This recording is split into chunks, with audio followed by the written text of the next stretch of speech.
Mga malapason sa balaod sa trapiko na sampulan sa halapad nga operasyon nga gilusad sa Interagency Council for Traffic kun IAC.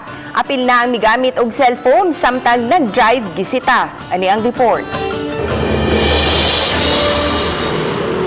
Gipara sa mga otoridad kining silver nga SUV kay bisan tinded makita gihapon nga nagamit og cellphone ug wa usab mag seatbelt ang nagmaneho nini. Wa na magpa-interview ang driver nga nasuod kinsa nakalapas sa Anti-Destructive Driving Act.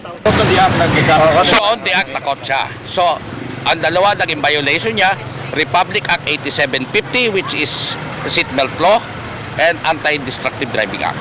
Samtang wa usab kalikay kining PUJ driver nga naghubo. Kamam ko sila, ako nang ikamang sinina nako di mahugaw din ako kadrive mahuman.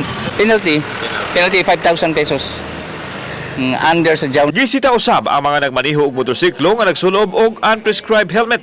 Kini ang one-stop shop nga gipahigayon karon sa IAC o kining kilangkuban sa kaniyang ahensya sa Kamhanan. Gitawag nila interagency operation batok sa mga sakyanan nga nakalapas sa lagda sa trapiko.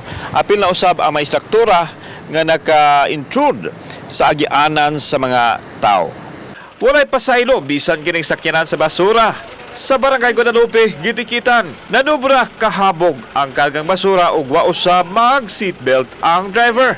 Ang hinihiling ko po sana makipagtulungan tayo, ito po ay para sa kaayusan natin sa kali at para po sa kasiguruhan ng mga commuters. Apil sa gisita ang mga istruktura nga nakakauna sa karsada. Kauban si Godfrey Rillian, ako si Alan Domingo. Balitang Bisdak.